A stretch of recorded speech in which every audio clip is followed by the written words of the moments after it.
art of the mural is enjoying a revival in Britain. Its auspices are unlikely. An Argentinian Italian is spearheading the revival at the first stage of the reconstruction of Alexandra Palace.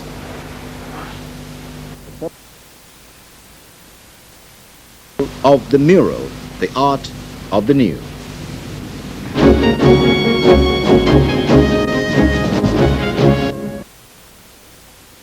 A new artistic movement is underway, and it's bringing painting out of the galleries and onto the walls of buildings. The revival in the art of the mural is being led by young artist Ricardo Cinalli. The latest example of his work will be on view at Alexandra Palace in North London when part of it reopens in the new year. Mr. Cinalli's dramatic murals fill one enormous room in the building, which was gutted by fire in the 70s. Arts correspondent Stephen Phillips has had this preview. Ricardo Cinalli arrives for work on the building site from which the often burned Alexandra Palace is re-emerging yet again. Some of the rooms at the Palm Court end will reopen early in the new year, and one of them, the Lounsborough room, is acquiring a rather distinguished decor. Cinalli is decorating it with vast murals in something of the scale of his compatriot Michelangelo. Cinalli is in the forefront of a new fashion for murals which coincides with a rebirth of enthusiasm for figurative art. But painting murals, as Michelangelo could no doubt have told him, can be a pretty uncomfortable business. I think it's great fun to be up here. Sometimes it's dangerous, sometimes very bad for your back as well. You've had trouble with your back?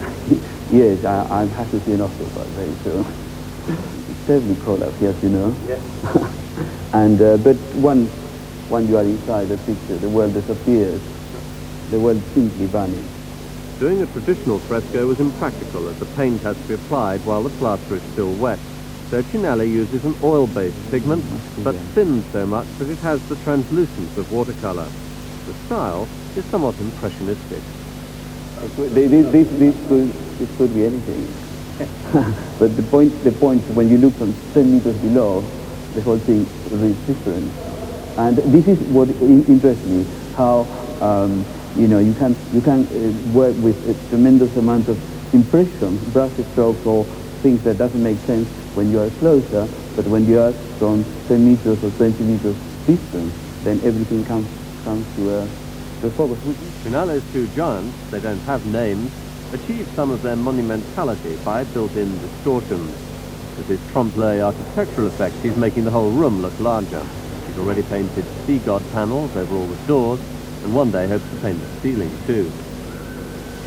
Cinalli is no stranger to grand projects, having had 4 large works hung in Salisbury Cathedral, again echoing the Renaissance artist's involvement with the church.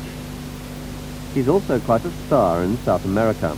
Was brought up and trained in Argentina, coming to Britain to complete his studies at Harrow School of Art.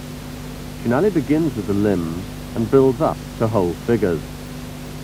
Recent exhibitions of limbs in Brazil and Sweden show the size of figure he's likely to paint when somebody offers him a large enough wall. In his home in Spitalfields, Cinalli is toying with a number of projects and several alternative designs for Alexandra Palace. And that this one is sort of, originally it was going to be without the niches, and it was going to be some kind of introducing some kind of perspective with another extra arch at the bottom, and then arise the problem of the fact that was a pilaster and it wasn't a column, a freestanding column. Therefore, that would have looked a little bit odd. Therefore, we corrected on time, and I decided to choose some kind of huge, gigantic niches to recess the whole of the two giants. In the meantime, diners in a new restaurant in London's Soho have been eating beneath and alongside another Cinalli mural. Once again, he stresses this is art, not decoration.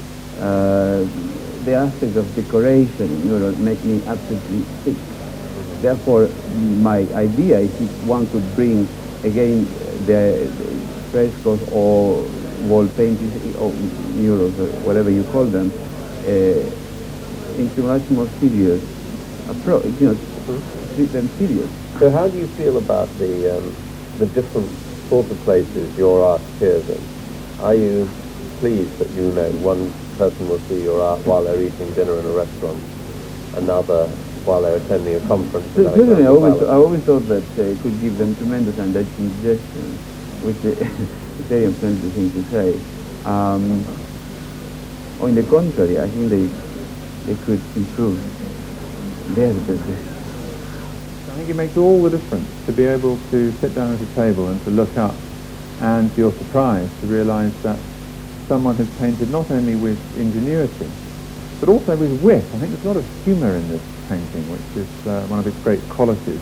The feeling that at any minute one of these cracks that he's painted so cleverly into the ceiling might dislodge itself and land on your head. So there's that element, there's a sort of frisson almost of danger, isn't there? And there's also the feeling that he's a very learned artist, that he's able to quote in a deft way from the great paintings of the past. He obviously knows his fresco tradition. He's been around Italy.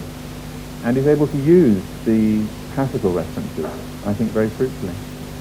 The reopening of the first phase of the redeveloped Alexandra Palace in the new year will doubtless attract a lot of attention to Cinalli's work.